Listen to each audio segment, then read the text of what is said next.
Hello, everyone. Welcome to another delayed episode of the War Report. We are back, and we got quite a week for you. Now, we'll just start out with concluding last week's main story, in that the Suez Canal is free.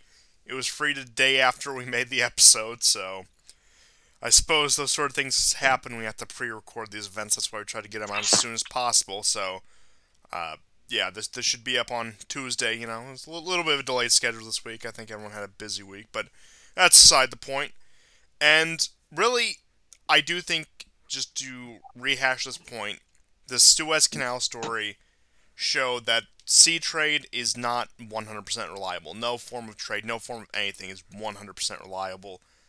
But what we did have there was global trade backed up for just over a week by a simple accident. And then there were reports that after it got freed, it temporarily got stuck again, which made people think it was going to clog the canal again, but apparently not. Now, I think it did its number definitely on the world economy. One of the areas you would not have expected it, or at least maybe not on the surface wouldn't have expected it, it delayed oil shipments from Iran to Syria, as we were mentioning.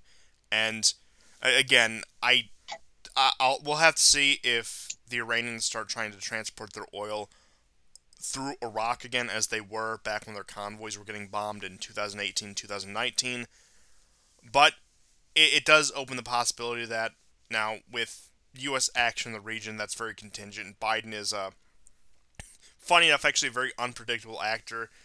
You don't know what he's going to do. Things have been very opaque with coming from the White House because, as we all sort of know, Biden is, he's just occupying the office. He isn't really governing, as I'm sure most of you could tell. And again, I can't remember the last time he was seen in public, but just as an aside, I gotta read the wonderful. Okay, so maybe not for us humble co-hosts of the War Report, but for most people, it was Easter this Sunday, and our wonderful Secretary of State had a great message for the Easter holiday. Uh, yes, probably the most important holiday of all Christianity. Our wonderful Secretary of State Anthony Blinken tweets out something. I gotta find it. Oh no, has it been deleted? But I will read this verbatim right here. But in brief, it was a message about Holocaust Remembrance Day, never again, and how we must work to combat anti-Semitism as one united world. Here, let me get it right here, the exact words, as soon as it loads. Very professional operation, I know, but hey, it's all part of the experience. Each year, the U.S. observes Days of Remembrance to reflect upon the Holocaust. We remember the evil on a grand scale can and does happen, and we have a responsibility to do everything we can to stop it. We honor the loss by remembering and by learning. So that was your Easter message from Secretary of State Anthony Blinken. I figured that was worth mentioning, of course. Of course, they're going to push this. This is the foundational narrative. Anything to do with the Holocaust, anything to do with World War II. Which, again, that's like before anyone cries neo-Nazi again. Like you don't even have to be like everyone in the political spectrum, even if they won't admit it, recognizes that this is an utmost important culture narrative, whether justified or unjustified. And you know what? Frankly, for the sake of this show, I'm not going to take a position on it because that is much too controversial for us, again, humble hosts of the War Report. But that was put out there, and of course, Trump did sign the act at the end of, I believe it was 2019, about the Genocide Prevention Act, which pretty much creates an authorization for the U.S. military to intervene in any place where there's a genocide or human rights violations. You would think one of the big ones pushing now is this whole Uyghur thing in China, what's happening in Myanmar they might push, several different places, any place, even like Syria or Turkey with the Kurds, or pretty much any place with any amount of ethnic conflict, under the banner of preventing genocide, supposedly, the U.S. has a quote-unquote justification to go in and put an end to the situation, of course. Now, I'm sure that will be applied very selectively. I don't see us scrambling to get involved in Yemen or in Israel and the Palestinian territories, or even eastern Ukraine. I mean, Ukraine, in fact, we're on the other side, but pretty much any of these ethnic conflicts. Again, I don't think I need to tell anyone here, but just to put it out there straightforward, that yes, of course, going to be applied very selectively. The definition of what is genocide will be bent and will be swept under the rug depending on what's happening. And we'll do it. Of course, it just plays on this thing we've been doing for the past 70 years as a whole, but I would say past 30 years in particular since the end of the Cold War, about this humanitarian interventionism. And really, with a Secretary of State like Blinken, and we went to some of his connections last week, but people like him in the White House, in Biden's ear, somebody like Kamala, and just the Biden administration in general, it makes this humanitarian intervention thing much more likely. And I don't think we're going to see any grand scale action, but I do think we will see deeper entrenchment in theaters we're already in, or attempts to incur in places that we would like to get involved. I mean, who knows? I mean, Ethiopia, for example, is in a brewing ethnic conflict, a budding ethnic conflict. So we may see intervention there because of Chinese investments there, or whatever, and any of those sort of things. But really, that was a little bit of a tangent I did not expect to cover, but that's just something to keep your eye on for the coming months and years. Yeah, I mean, there's been, I've thought about and read up a little bit more on, uh, and sort of looked at other opinions about to get back to the Suez, about the blockage at the Suez Canal with the Ever Given. Um, Interestingly, just like in Turkey, the same thing occurs when a boat is about to go through the canal or through straits. What happens is there is a captain, a pilot, who pilots the ship through this territory, primarily because they do it 200 times a year minimum. So if you're talking about the Bosphorus or the Dardanelles, you will have a local captain who will take over the ship and steer it through. And apparently the same thing is supposed to happen with the Suez. Now, now I will assume that that is what happened. Otherwise, I don't know why it got stranded. We covered how delicate trade is via shipment, via ships, but they contain so much more, and to deliver so much more over a, generally speaking, a faster period of time, that they're still going to be indispensable. They can deliver far more than even the longest trains, several times over. And they don't have to go through as many barriers. But a lot of people had thought, basically in our circles, about maybe the port of Aqaba would be used. Now, there was a time where that was a possibility, and both Jordan and Israel do have sophisticated ports there. And Iran actually built a small pipeline from Aqaba inside Israel in 1970. It was a joint project between Israel and Iran. And of course, when 9 years later there was the Islamic Revolution, and Israel basically took over. But it's never been able to really become a hub, right? Or an alternative, because the rail system that would be necessary, the time it would take to offload the shipment onto a train, deliver it, let's say, to one of the ports just south of Tel Aviv, and then put it on on another ship that would go into the Mediterranean, that would actually still take longer. And Israel has its own security issues too. So I don't know how realistic that is, but Jordan and Israel have expressed interest in this, as has Saudi Arabia. A mouthful. You see the odd, headline in the last 15 years bringing this up, but it still hasn't come to fruition, because I still don't think think at the moment it's viable. There isn't the investment for it at the moment. There could be. Even China could invest in it as an alternative, but it would take a long time to do this extra procedural move in order to get the goods, the items, into the Mediterranean. But there were some interesting, I don't want to call them conspiracy theories, but speculations about whether this was intentional or not. It's hard, it's hard to say. We're not getting the full news on it. We might never get it. So I think we're going to be speculating about it for quite a while. Absolutely. And while we're in the region, I do want to just cover some brief Middle Eastern news before we get into the story about Russia and Ukraine, which is the main story this week. We have quite a bit to say about that. But for starters, on Friday, it was announced that the U.S. and Iran are to hold breakthrough talks on nuclear deal in Vienna. So it looks like Biden's plan of salvaging the Iran deal is actually somewhat coming to fruition. Now, we'll see how these negotiations work. They could just be for show. I doubt it's going to be the same ease in which they reached a deal in 2015.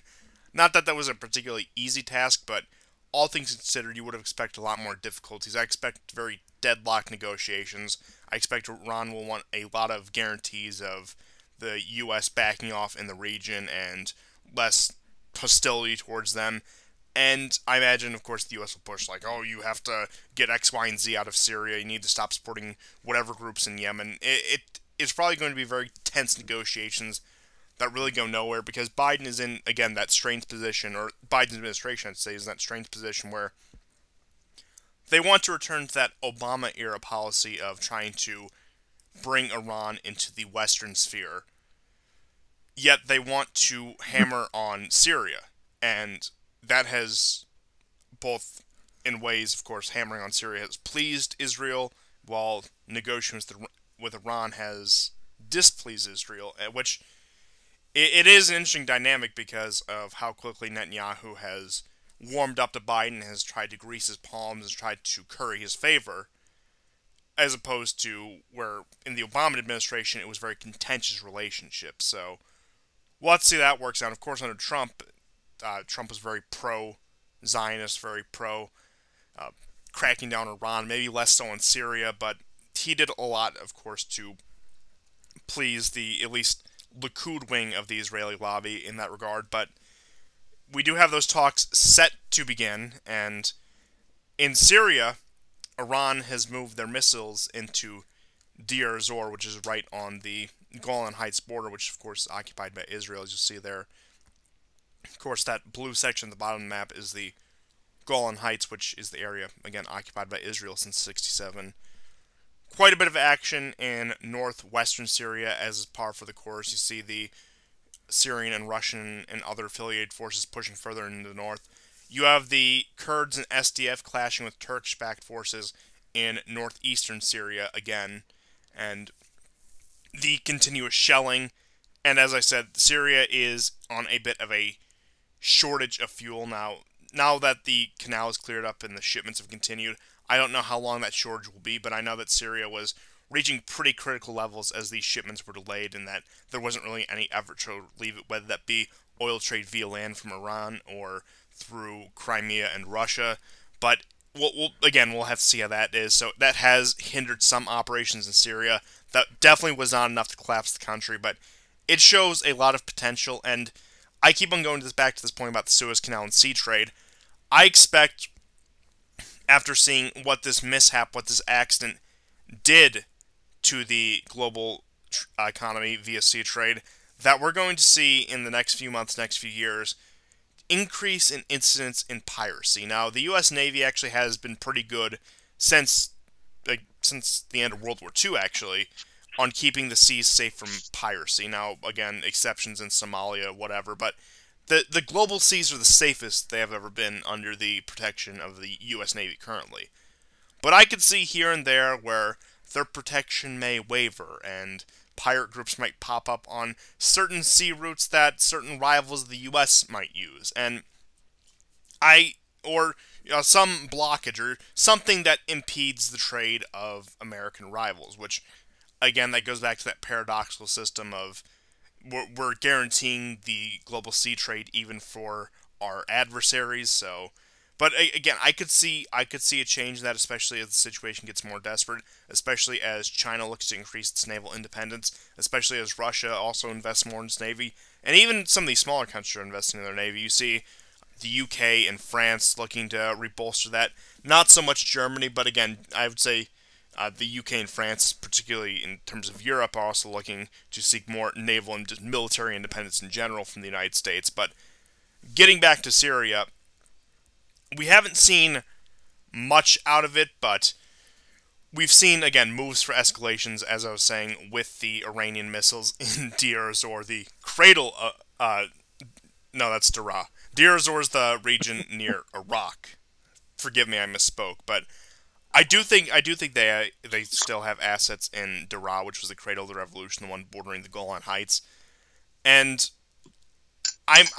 point being is I'm expecting more Israeli activity, if not American activity, soon, because and this is a rule we realized under the Trump administration. Something you can generally judge this by is when there is Israeli strikes, of course, they're dissatisfied with Washington. Now, Biden preempted that and, of course, struck those Syrian militias about, what was it, a month and a half ago. So I wouldn't be surprised to see either more strikes coming from American forces or Israeli forces. I would put my money on Israeli forces taking that action because they generally have more latitude to do that in the region, draws less international attention than an American military action for obvious reasons. But I think what we have in Syria right now is, again, relatively calm for especially after 10 years of quote-unquote revolution. But I do think we're in for a spring flare-up. Now, maybe it is April after all. Maybe we will get another horrible gas attack in northeastern Syria now that they have a more sympathetic actor in the White House to pick up on such story. But that is a good question because, of course, last year it was the height of the pandemic, or what was appearing to be a pandemic last April, and they didn't do that. In 2019, they tried it. It didn't get anywhere. Of course, 2017, 2018, there were strikes in Syria both times. So, but again, we may see the revival of the horrible just chemical attacks by the evil Bashar al-Assad in northwestern Syria.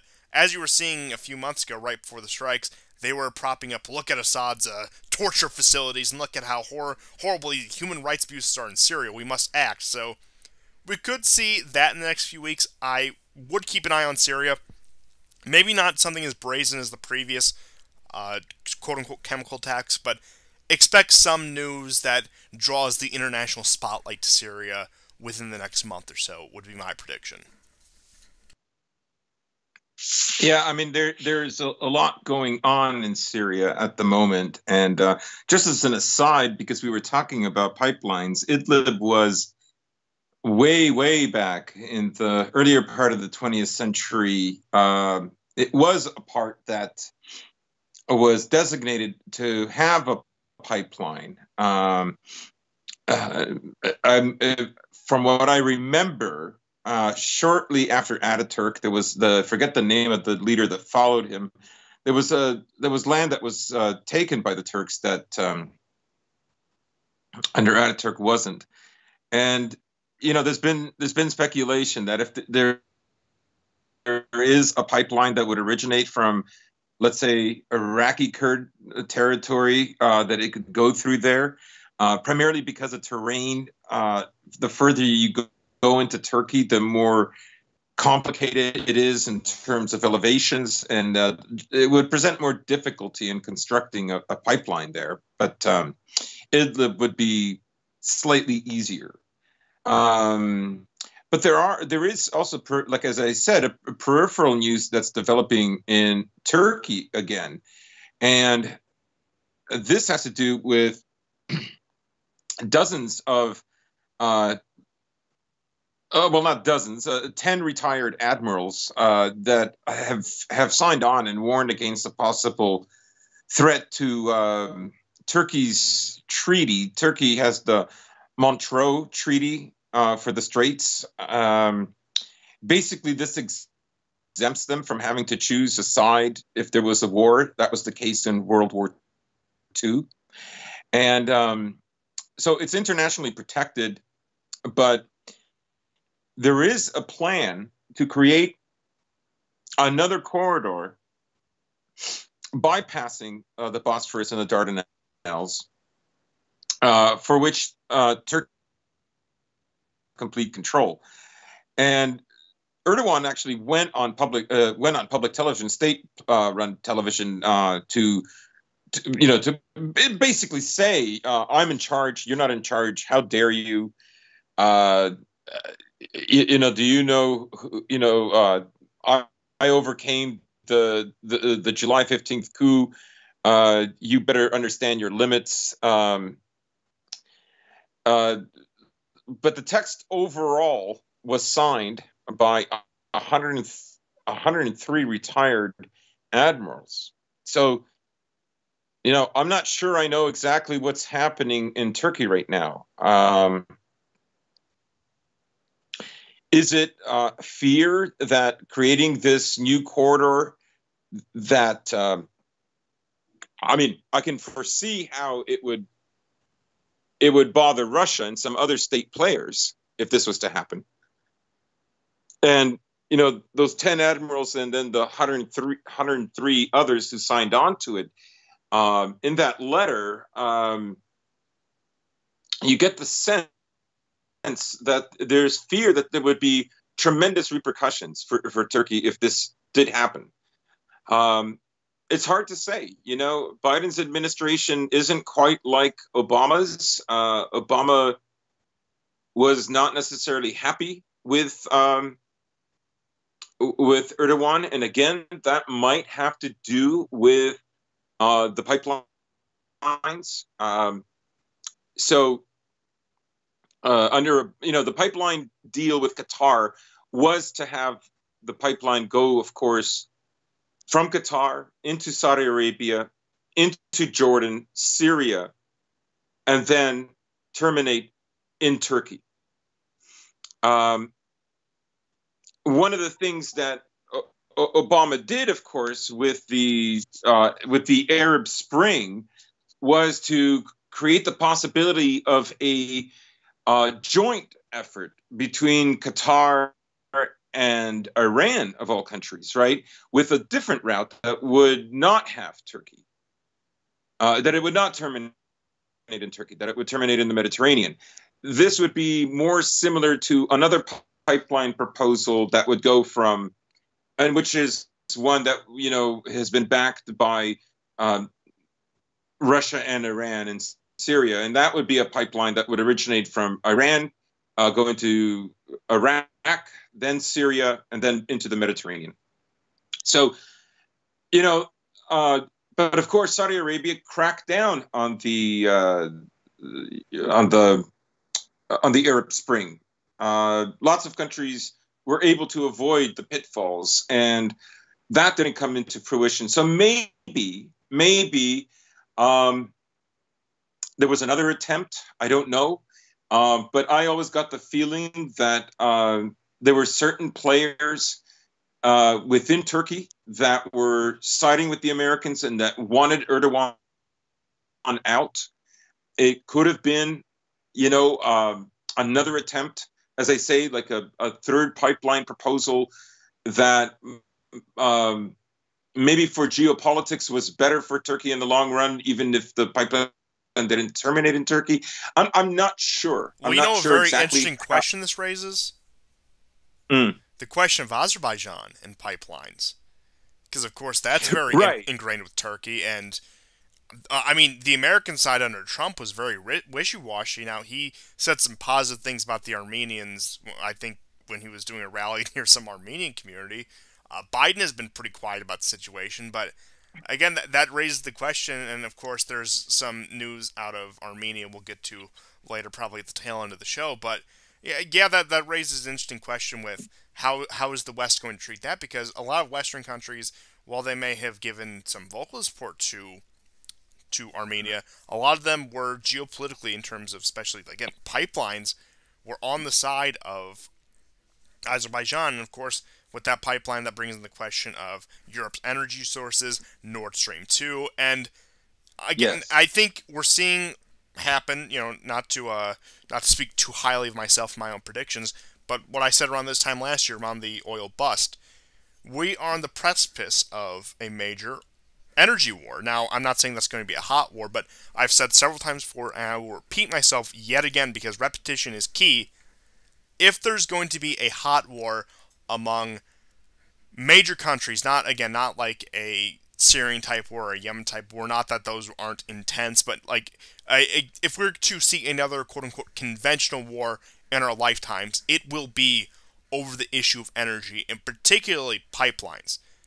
Now, I'm not saying that's likely, but I'm saying if we are to do it, that is probably the biggest powder keg on the world stage right now. Forget about Chinese expansion, forget about quote-unquote Russian aggression. Now, of course, they'll tie the Russian aggression narrative into the oil pipelines. Forget about America and Iran and how that may escalate, or America and the Middle East where that may escalate. It all comes down to energy resources.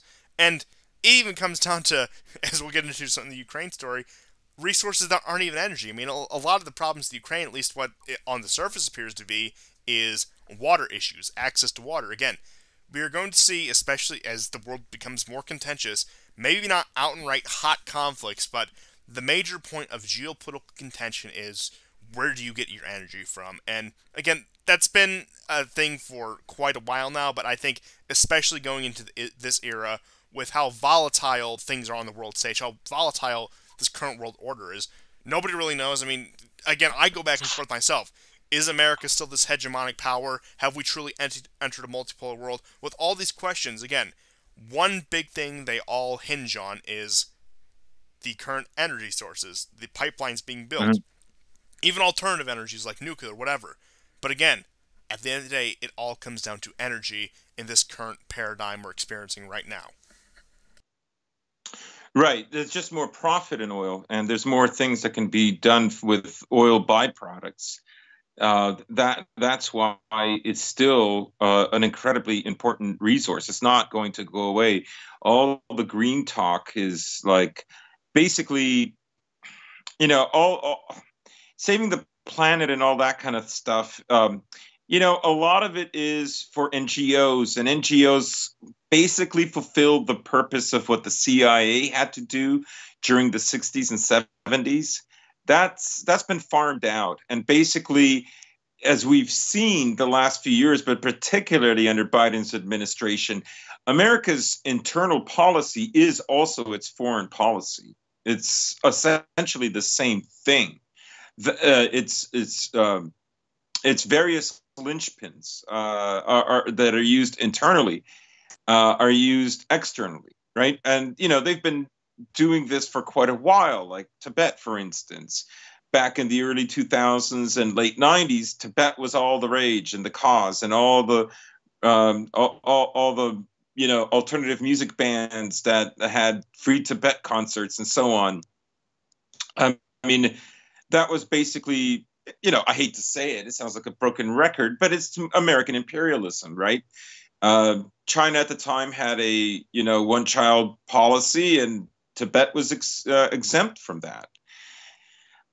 There were some other groups that were also exempt from that. And in any case, you bring up something interesting with the pipeline that could possibly go through Azerbaijan. So there's been a long time an idea to get a pipeline that would go from the east side of the Caspian, cross over to the west side, and then go either through the Black Sea or go through Turkey. There was, under Caspian gas, the Turkmen line. But the Turkmen line never went across the Caspian, and instead it now feeds China. It went east rather than west. There are railroads that are already developed in that area, but I don't know what use they could be made out of them. Generally, a pipeline is the most efficient way to transfer anything if there's territorial integrity, and it's, the country's at peace, and there aren't any factions that would, let's say, delve into sabotage and so on, right? Yeah, so pipelines are still a very, very big deal. And if you look at the last 40 years, America's not winning the pipeline war. While the U.S. can thwart Syria from exploring... just to hammer the point home, Biden literally put the axe to one of the biggest domestic pipelines there was. So, it's quite literally a case of self-sabotage at this point, at least of the actual American people's interest versus that of the American empire or liberal empire or globalist order or whatever you want to call it. The point being is, again, that goes down to that divide between pretty much what we've been covering for the past 3 years at this point. Yeah, and we also shouldn't forget that the first, Nord Stream, or the first pipelines that fed Europe from Russia, construction on them began quite early. I mean, it began in the early 80s, and they were completed before the beginning of the 90s, if I'm not mistaken. And this was like a kind of a strategy on the Russians as to create a kind of idea of a more unified Europe, and for Russia to drop Sovietism. And of course, at that time, America levied sanctions on any company that dared to build this pipeline. But the pipeline did get built. What we have with the Obama administration is the need to block Russia, right? So the coup is more than just about, on the surface, yes, the coup is about belonging to the EU, belonging to Europe, but these are all, platitudes. The whole point was, not only had, Ukraine and some other Eastern European countries siphoned off the gas before it reached Germany. This had become something of a thing after the fall of the Soviet Union, because it had been reliable. And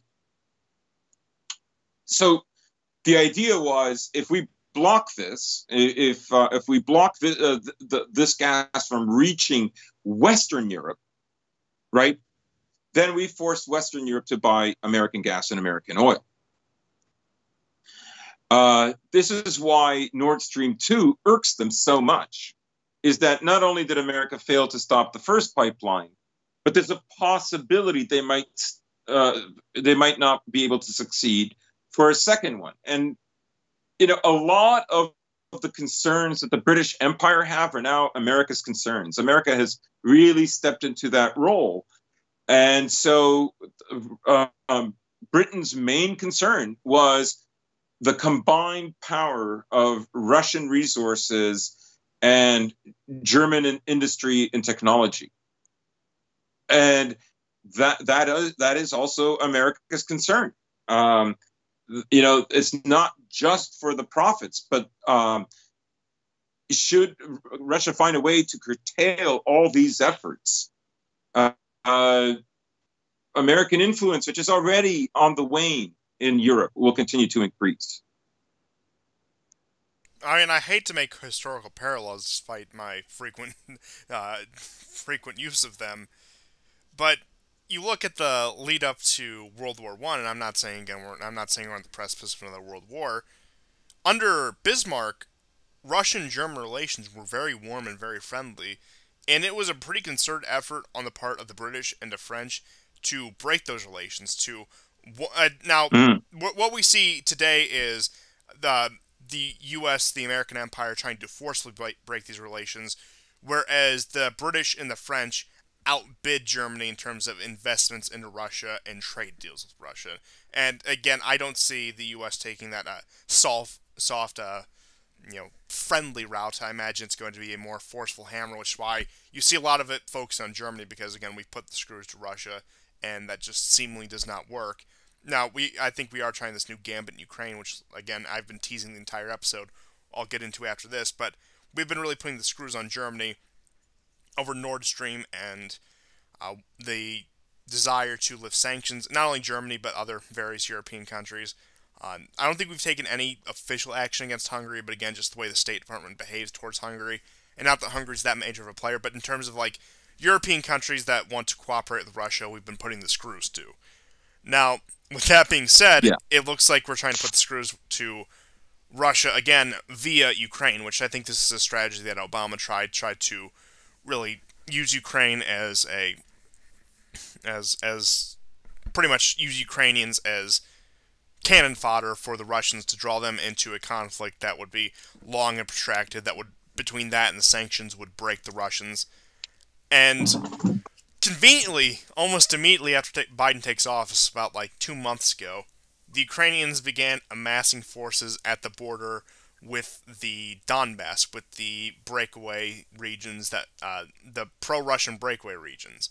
And now, after, again, these 2 months of an amassing of Ukrainian forces, Russia has responded in kind with moving its troops to the border, and now you have every Western expert, quote-unquote, in media outlets saying, we're on the precipice of another war in the Ukraine. Look, Russia's trying to invade Ukraine for the water because Crimeans, they just can't get enough water, which admittedly there are watering issues in Crimea because of what Ukraine is doing. Now, is it severe enough to go to war over?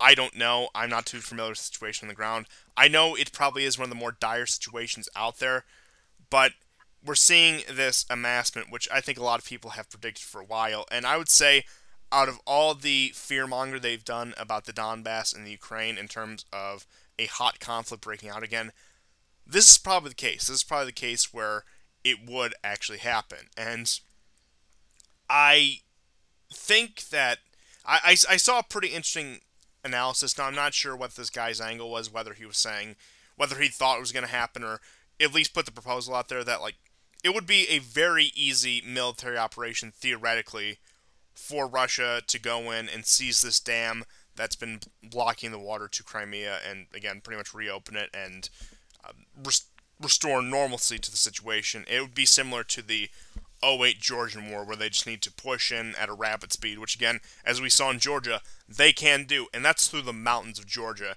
not the flatlands of the Russian-Ukrainian border. And that's the thing. I think, honestly, it would be an easier operation if they went for it, because the Ukrainian state, again, they've been amassing their forces. They've been having some breaking and ceasefire with the militias, and they've sent out a lot of pro-Ukrainian militias have taken the initiative upon themselves. You may think groups like the Azov Battalion, those sort of people, moving towards the Donbass and reinitiating conflict. There were some skirmishes there. I believe one Ukrainian soldier was killed in the past week. But point being is, I think if push came to shove, even in a small-scale war, I don't think the Ukrainian state has the wherewithal to conduct a proper war against these forces in the Donbass, which is why you see their tactic of just sort of these, what I guess we could call carpet bombings, where they just sort of shell indiscriminately in these rebel-controlled areas. And I think a lot of the fighting, funny enough, on both sides would come down to militia groups. I think it would be groups like these Donbass separatists and the Azov Battalion and all these other assorted militias. Ukraine, of course, with their Jewish comedian president, no joke, that's what he actually is. You would have that, those people running the government in Kiev, sending their far-right nationalists to the slaughter, which, again, it sort of solves both situations.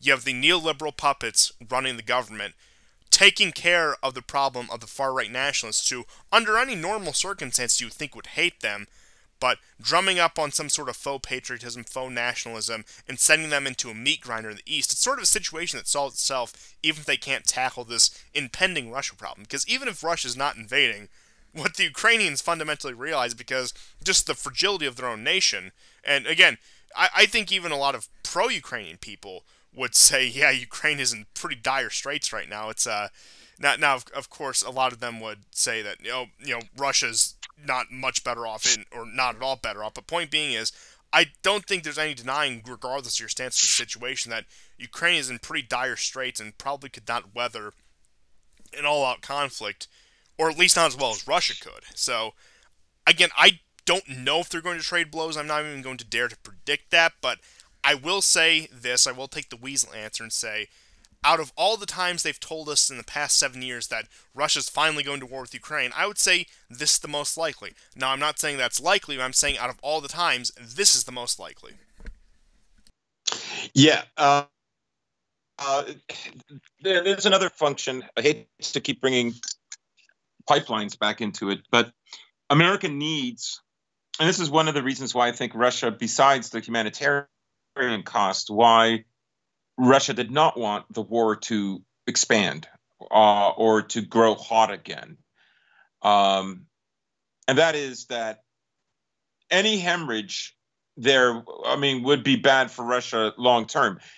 However, it would also serve as the pretext as to why Nord Stream 2 must be stopped.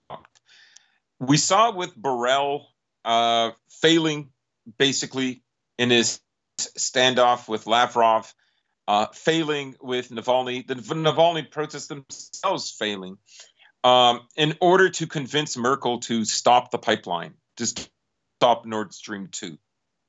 And they are now in this game, the Americans are, at a point where something really severe has to happen, where Merkel simply cannot deny America. It simply can't do it. Up until now, it's within the context, within the framing of America's relationship with Germany and Europe and so on and so on, America can't just force Germany to stop. That would reveal, the mask would fall off at that point.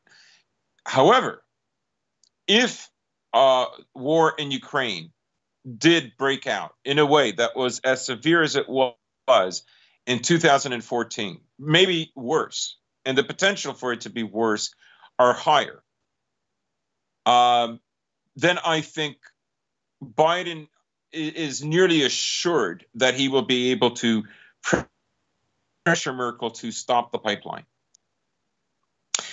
Russia, I think, is. I think they're looking at things long term, and they're seeing that they really cannot have any kind of unilateral relationship with the EU. They can on a country by country basis in Europe, like Germany, for instance. Yeah, this is something sometimes Lavrov Italy said, 3 months ago? I think at the end of 2020. Mm-hmm. Yes, and so there's the possibility really is very rife right now for war to break out. My guess is Russia does not want this to happen. Already there this week past, there have been problems. Military aircraft has been spotted trying to intimidate the ship laying down the pipe. There is only 5% left. Submarines have surfaced. Military warships and fishing vessels also have been trying to intimidate the ship. The ship itself, of course, has an anchor that's sometimes a mile long, so the potential for problems are pretty high, right? Now the ship is still laying down the pipe, and it's still continuing to do its work, but you can see that this is a signal to Russia that they mean business. Again, America does not care whether Ukraine recovers all of Donbass or not. Crimea is a different story, but I would say in short term, America doesn't care for either. What they want is a pretext to stop Nord Stream. They need a situation where Merkel simply cannot argue her way out. And they also have to hurry because Merkel is out in September, regardless of who wins the next election. And seeing her successor in the Christian Democratic Party, he's much more sympathetic to at least economic cooperation with Russia, and I would say much more of a quote-unquote rival of the American empire than Merkel is. Not that Merkel is, at least nowadays, particularly too friendly towards them, but they're operating on a very short time frame. They're operating on a less than a 6-month time frame, unless they can get some very pro-Atlanticist, pro-American Empire party in power, I don't know, maybe play some games in the German election, or sway this successor to Merkel through the Christian Democratic Union, which again is going to be hard. But I expect, with that being said, a lot of American interference in the German election, and by that point, it might just be too late by September. We'll have to see. So I mean, the time crunch now, I would say they have probably until midsummer. I don't know, maybe sometime in late June, early July, to really put a stop on this. And I think that's a generous estimation, especially with Merkel. And Merkel, again, in her lame duck term, is more likely to, sort of snub the U.S. and take an action that may be less than favorable. Since what does she care? She's retiring within, again, less than 6 months. Yeah, yeah. So I mean, we are looking at the potential for like another, in terms of the Andropov and Gorbachev, a kind of, the possibility of a unified Europe, a Europe that's more integrated, particularly more integrated with Russia. This is something, of course, America doesn't want to see. Britain certainly doesn't want to see it, because it will push both those countries to the sidelines. So I think in many ways, right now, what we're experiencing is actually more serious than it was 40 years ago. And you can bet that if the pipeline, for whatever reason, is somehow successfully completed, and my bet is that would mean that there is no hot conflict in eastern Ukraine or Crimea.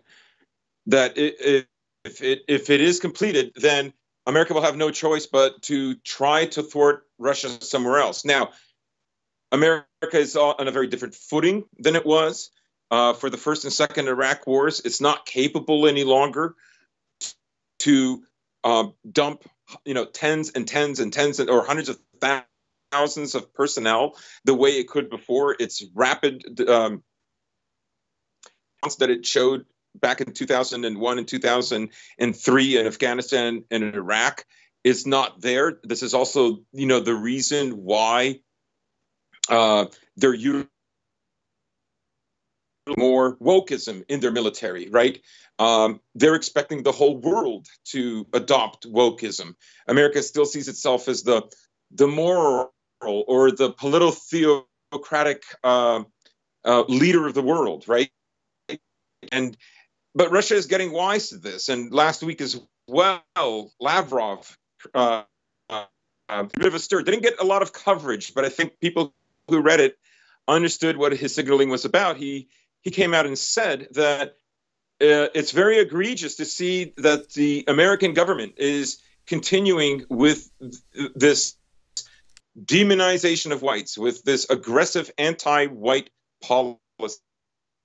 Which is a very interesting statement because you do see foreign diplomats and foreign media play into the American culture war quite a bit, but they usually do it from a left-wing perspective. You see, like, Chinese state media talking about Black Lives Matter, and, like, how could you get on us about mistreating the Uyghurs when you mistreat your black population? And it's been speculated for a while, when are they going to approach this from the opposite angle? When are they going to approach this from the right-wing angle? Yeah. And it looks like Russia has picked up on that. And, again, which is surprising because maybe not like the mainstream ones like RT, but there's this one on Twitter, I think it's like Redfish or something, that it is a Russian state media outlet. They do receive taxpayer funds from the Russian government, and it pushes a lot of just generic left-wing talking points, and you're seeing an interesting change of course because, like, again, and Iran's another one that does this. I think it was Rouhani who was quoting from one of those like books that's like one of all those companies' rating lists, one of those anti-racist books or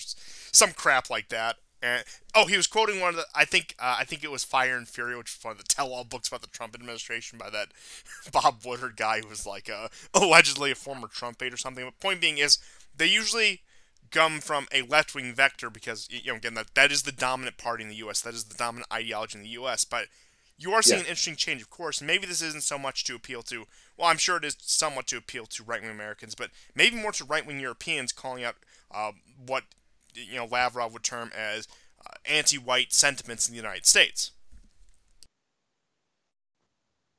It is you and parallel is the same with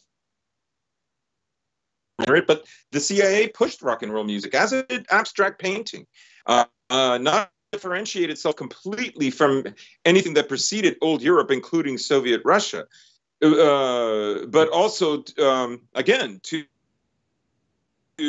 entrench ideas about individualism and the sanctity of individualism and how that trumps everything else.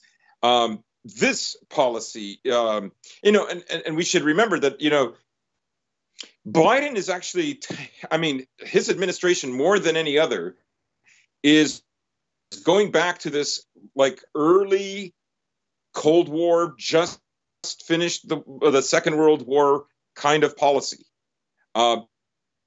It's not just the corporations that keep regurgitating World War II history over and over again, as if all history began in the 30s. But in order to galvanize in people's minds that that America then is still the America now, it evolved, but still the leader for the same reasons, right? To fight authoritarianism everywhere. So, that's the policy that he's chosen. It's a little different, and it's a little stronger than Obama's, and it's definitely different when we get into the weeds of it, particularly the wokeism, than it is, let's say, to Bush or Clinton or Bush and Reagan and so on and so on. Yeah. So, Lavrov even finished with an observation. He said, I've seen black actors portraying Shakespeare characters all the time in the West, but I've never seen a white Othello.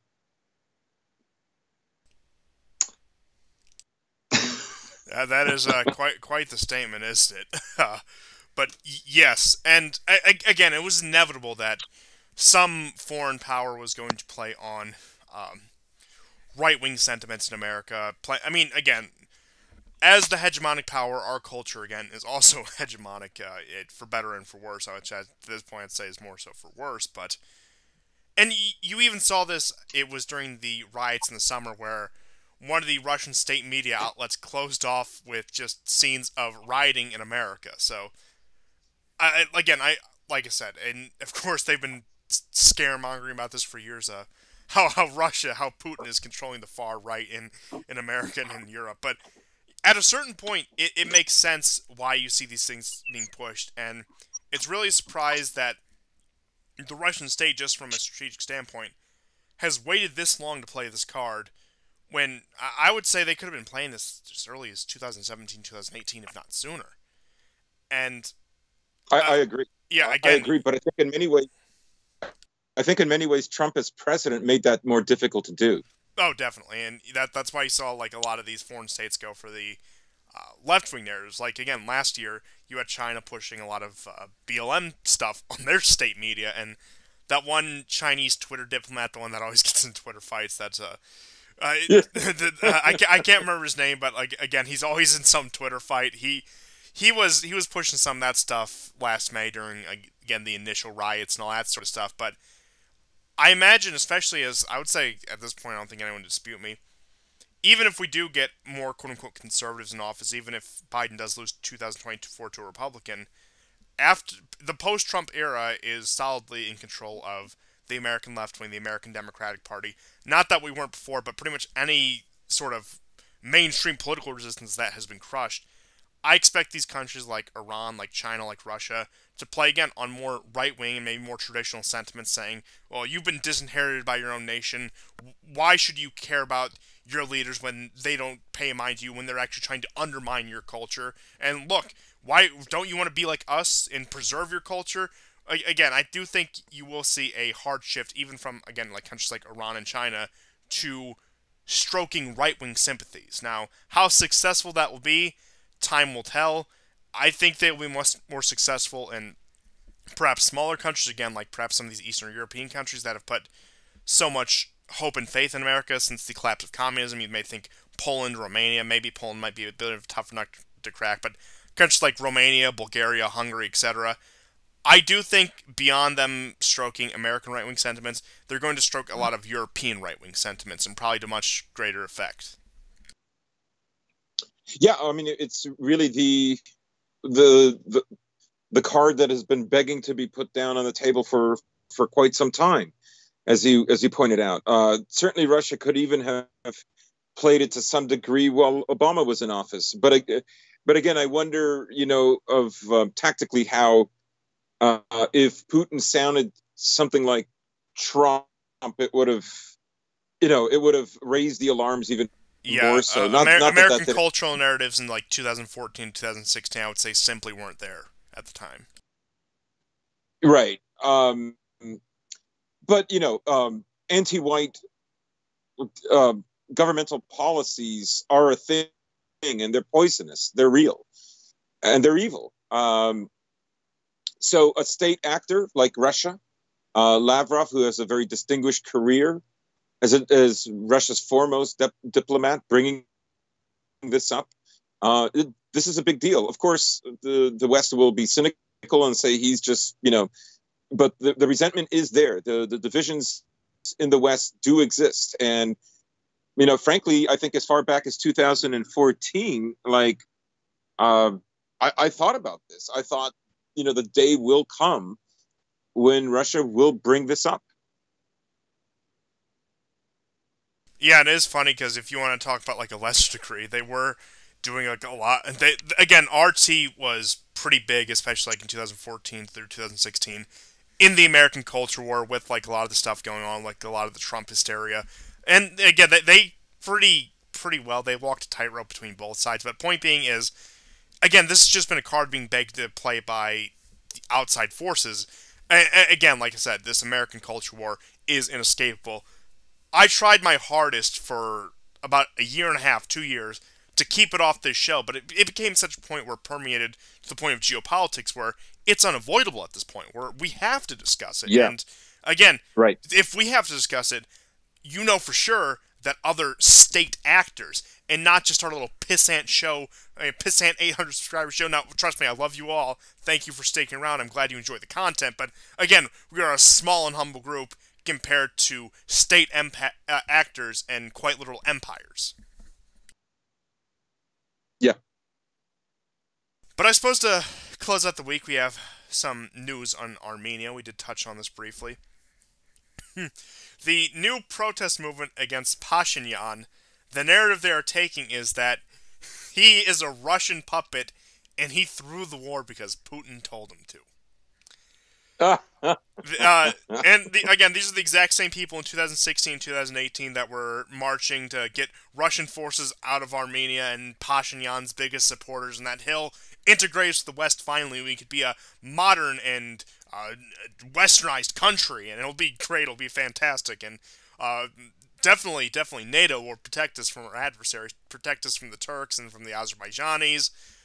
But, lo and behold, 2020 happened. The 2020 war happened.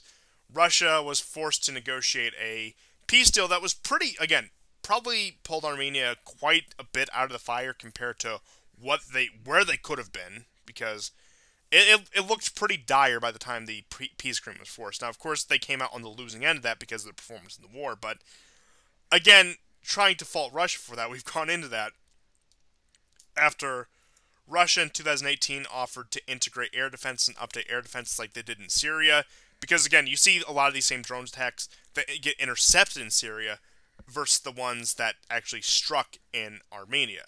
And of course, you had Turkey and Israel and a few other powers actively backing Azerbaijan. You had the empty threats of France and the empty promises of France to help defend Armenia and send aid to Armenia, of course, and you had Trump's statements during the campaign. But the new narrative they're taking is Pashinyan, who is quite literally a puppet of George Soros and has spent his entire time in office trying to move the country towards the West, and has actually gotten pushback from Armenian generals and military officers and other Armenian politicians, including the president of Armenia, for trying to pull them out of the Russian orbit. The reason he must go now is because he's a Russian puppet, and them losing the war is actually Putin's fault, which it's so convoluted, so amazing how they're able to turn this in its favor, and how many, I expect Westerners just to sort of go along with what the media tells them. I don't, I don't expect even your diaspora Armenians living in California to understand this, but when the Armenians in Armenia, when the Armenians in Russia start to buy into this crap, that's how you know, again, George Soros' tentacles, and not just him, but I think he's sort of the face of these sort of movements, which is why I use him as an example. That's how far they stretch. Even among countries that are, again, relatively well insulated, I'm not saying that these countries are at any threat of immediate subversion, but again, the fact that they can play on these and, again, convince enough of the Armenian population that's Putin's fault that they lost the war, when it was the West who promised them all these things and abandoned them at last minute, especially Macron. And Macron, after his wonderful showing in Lebanon, after his wonderful showing in Libya, for as ambitious as he is, he's very fickle on what projects he follows through with. I will say that about Macron. That's probably one of the biggest criticisms you could have of him, beyond, of course, he's a neoliberal, he's X, Y, or Z, because, obviously I don't like that. But in terms of his effectiveness, he's very fickle. He doesn't follow through on a lot of his proposals and a lot of his commitments. But what we're witnessing now is they are moving towards to put more faith in a Western world that had already abandoned them. Whereas, I figured this would happen. I figured that they would spin this some way against Russia, and that they would say, Russia let you down. But I didn't expect them to be brazen enough to claim that Pashinyan is in Russia's pocket, and that's why this happened. That I was not expecting. Right. It's almost like, I betrayed you, and then you didn't save me. Get lost. Yeah, we told you to leave. Why didn't you help us? It's the wildest thing that, again, and I guarantee you it was the same people who organized these protests, the same people who marched in these protests, that Russia needs to get out. We need our sovereignty back as an independent state, because that's how the 21st century works, only for them to blame Russia for not living through a commitment that you broke off. And yeah, I don't know how popular those sentiments are in Armenia. I don't know how much big power is backing them. For example, Soros money, other globalist neoliberal money backing it. And I don't think Armenia is at any risk of falling into like a permanent color revolution state like, say, Ukraine has, or even arguably Georgia at this point.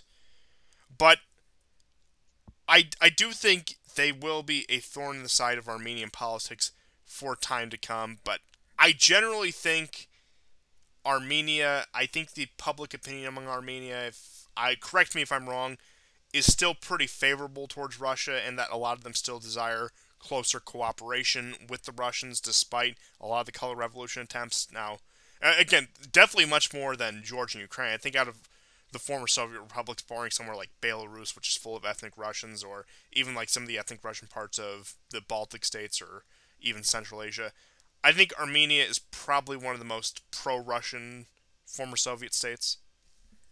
Mm-hmm.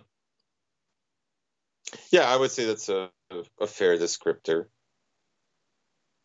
But, wow, only an hour 3 this time. I figured we had a little more to go on, but it was a wild week. I suppose a lot of it was very few stories, but I think it's one of those weeks, and I say this a lot, where we're seeing a lot of stories developing. Now, we could be sitting here on Saturday or Sunday or next Monday, whenever we record the show, and saying, I can't believe Russian tanks are in Kiev already, or I can't believe that insert some other outlandish event that wouldn't be surprising at this point. So, I hope you guys enjoyed this shorter episode of the War Report. We still gave you guys an hour of content. I hope that's enough. I hope our takes are good enough for you, but with that being said, I suppose we'll see. Oh, wait, you got something? I will make a predictor that Russia will not occupy Ukraine any more than it did Georgia. Should it even come to that? Yeah, I doubt you'll see Russian tanks within 10 miles of Kiev. Now, again, to compare the geography, I know that's a bit foolish, but point being is, if Russia's going to take any action, it's going to be swift, it's going to be brief, and it's probably not going to elicit any strong response from NATO, similar to Georgia, because, of course, Ukraine is not even a NATO member, despite how much they get treated like one. And you could see, and again, it's geopolitics all about gamble, it's all about taking risks. You could see if Russia does show the brazenness to conduct a swift operation in Ukraine to secure that dam and clear out any resistance forces, quote unquote, in the area. You could see NATO back off because they fear that, hey, this threat of force might not be enough of a deterrent. We may actually have to live up to our words, and we're not willing to do that, especially as Western Europeans, especially as countries that really don't have that much of a problem with Russia. I think we'll tolerate your actions in Ukraine over being the meat shields in a new Western war against you. Yeah, and I mean the sides are forming. Zelensky is now in Qatar, and he phoned Boris Johnson, complaining that the Russians are on our borders as a security threat. Something has to be done. We need more Western presence in Ukraine, and so on and so on. But I suppose, with that prediction being said, we'll see what next week holds for us. I'll try to do Saturday. I'll try to get back on the normal schedule. That'll probably work out best for me, of course. Time will tell. Of course, this week was holiday weekend for most people, which means I wanted to get out a show either Saturday or SD. Unfortunately, didn't pan out, but hopefully we'll be back on the normal weekend schedule. If not, we'll see you next time we put out an episode. I'll try not to go more than a week without an episode. But I hope you guys enjoyed this episode of the War Report. Catch us next time, and goodbye. Happy